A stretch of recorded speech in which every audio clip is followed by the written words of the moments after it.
Aujourd'hui, ce n'est pas une personne, mais une ville que nous découvrons, celle de Sfax. Lieu d'accueil de notre stage de mobilité, c'est une cité aux facettes multiples qu'il nous a fallu découvrir en détail pour l'appréhender de la meilleure des façons. Voici alors une rencontre olfactive d'un genre nouveau. Comment parler de Sfax de manière olfactive sans évoquer sa grande médina ? Bien qu'étant le centre commercial de la ville, elle est aussi et surtout son identité historique, urbaine, architecturale et sensorielle, symbole du patrimoine culturel, matériel et immatériel sfaxien. Dans ce sens, les équipes de l'Institut national du patrimoine et de l'Association de sauvegarde de la médina de Sfax travaillent à son inscription sur la liste du patrimoine mondial de l'UNESCO dans la lignée des médinas de Tunis et de Sousse pour faire valoir les valeurs indéniables du site, mais aussi pour protéger ce patrimoine monumental dans son ensemble. Fondée en 1849, selon un urbanisme arabo-islamique et d'après les ordres de l'émir Aghlabite de Kairouan, la médina comporte aujourd'hui environ 30 souks différents, comportant des produits différents et ainsi des senteurs différentes. Les souks, organisés selon la spécialité ou l'activité, occupent l'espace situé au nord de la grande mosquée. Ce découpage est visible, mais il peut aussi se sentir. En effet, les matières de produits, leurs composants et leur provenance aident à se repérer rien qu'avec le nez. Dans cette courte vidéo, nous évoquerons seulement les souks ayant un potentiel olfactif large parmi les 30 annoncés. Entrons par la porte historique de Beb Diwen. Notre nez n'a pas même le temps de sentir les composantes de la pierre que déjà une nouvelle odeur vient à lui, celle du pain. Si les Français pensaient avoir le monopole des plus grands consommateurs de pain, le duel pourrait être tenu par les Sfaxiens. Produits au cœur de leur alimentation, les fragrances de levain et de mie chaude embaument l'entrée de la médina. Ils sont de toutes formes, à base de farines diverses, blé, orge, seigle, semoule et aux ingrédients variés, graines de sésame, de fenouil, huile d'olive. Ces senteurs d'enfance sont comme un message de bienvenue. La marche se poursuit droit vers une odeur plus forte encore, celle du plastique. En effet, l'industrie textile tunisienne est de plus en plus envahie par ce que l'on pourrait appeler le Made in China, soit des produits à bas coût, d'une qualité moindre et, ainsi, faits à partir de dérivés de plastique. On y trouve de tout, des sacs, des vêtements, des chaussures, des cosmétiques et surtout des produits de contrefaçon. Si les prix attractifs de cette industrie séduisent de plus en plus les habitants de Sfax, une des spécialités de la ville reste les tissus traditionnels et les robes de mariée, dont des souks se tiennent au sein de la médina.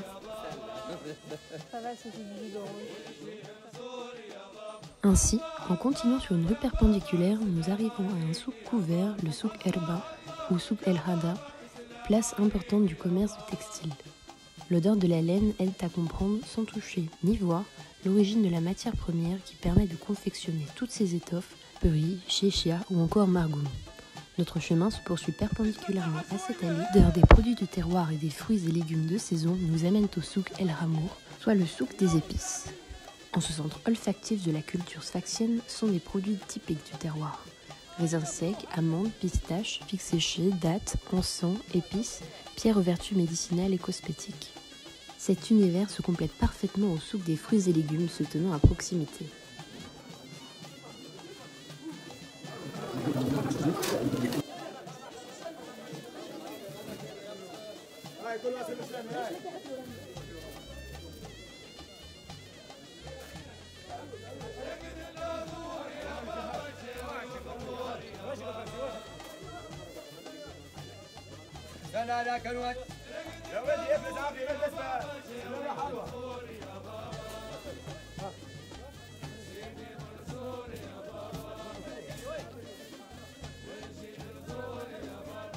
Si nos narines n'avaient pas encore saturé d'avoir humé tant d'arômes différents, nous arrivons désormais au souk El Hout, situé près de la porte Beb Jebli, aussi appelé souk des poissons.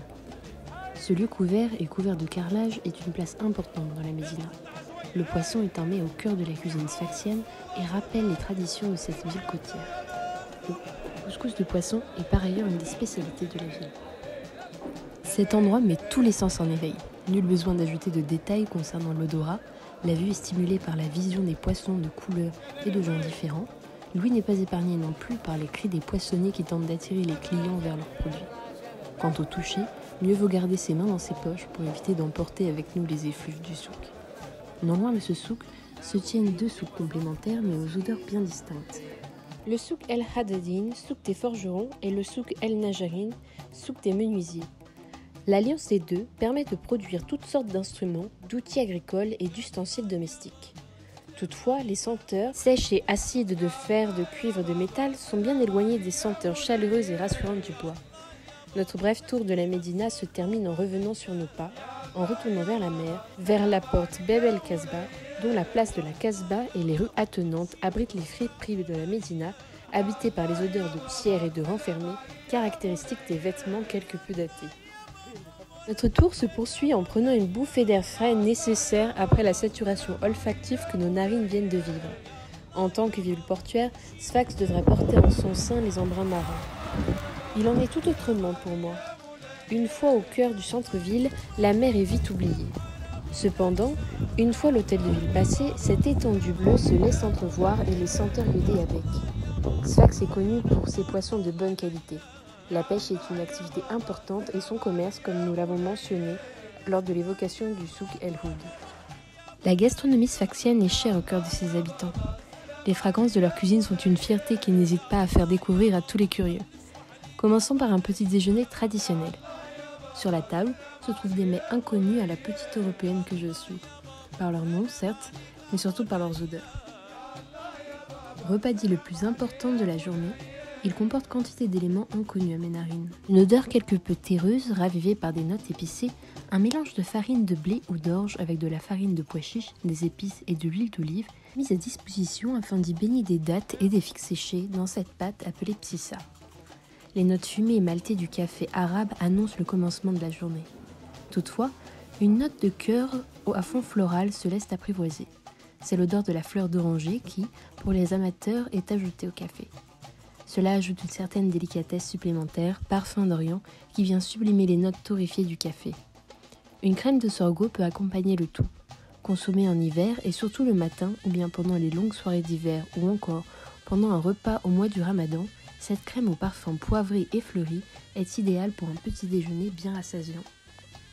Le déjeuner est accompagné de notes épicées, pimentées, suivies des notes réconfortantes du pain chaud. Il est pour la plupart du temps ouvert par une soupe d'orge dénommée shorba. L'odeur sucrée du poivron, rattrapée par les notes épicées du piment et la douceur de l'huile d'olive, sont caractéristiques de la salade meshouya. Elle se mange bien entendu accompagnée de pain, mais aussi d'harissa si vous n'aviez pas trouvé le tout assez relevé. Pâte d'un rouge vif dont l'odeur fumée et parfumée reste en mémoire jusqu'après votre séjour. L'huile d'olive est omniprésente dans la salade, dans l'harissa, dans la shorba. Le repas est complété par des briques à l'œuf et au thon qui elles aussi peuvent être agrémentées de harissa et de citron. Vous auriez également pu déguster un repas auquel auraient été incorporées les notes iodées de Sfax ajoutées au patrimoine mondial maghrébin. Le couscous de poisson, mais emblématique de la cuisine sfaxienne. Pour aider à digérer le tout, menthe, tanin, citron sont les odeurs sur lesquelles il faut miser en buvant un délicieux thé à la menthe bien sucré. Si la faim se fait ressentir au coup de 4 heures, Sfax est également réputé pour son savoir-faire en pâtisserie. Les produits phares sont l'amande, l'huile d'olive, le pois chiche, le miel, la rose ou encore l'églantier. Vous aurez reconnu la plupart de ces produits présents dans les autres repas de la journée. Des festivals sont par ailleurs organisés pour mettre en lumière et faire reconnaître et fêter ce patrimoine extraordinaire, comme par exemple le Festival de l'Amandier. Des concours de pâtisserie sont organisés, certes, mais pas seulement. Des petits producteurs locaux viennent y présenter leurs produits, qu'ils soient alimentaires ou non. Des démonstrations de chant et des danses traditionnelles ont également lieu.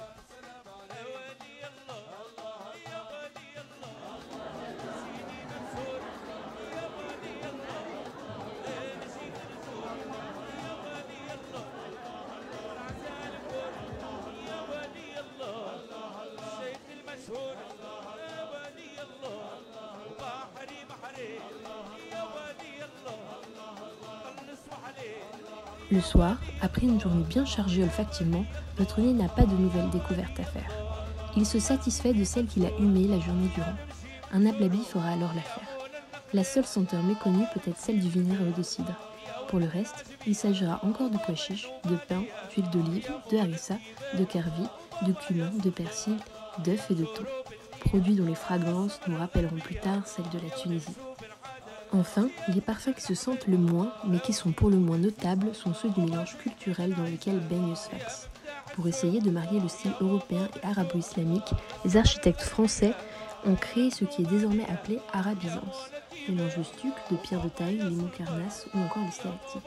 C'est un style spécifique avec lequel Guy Raphaël a entendu construire la zone coloniale de la ville de Sfax.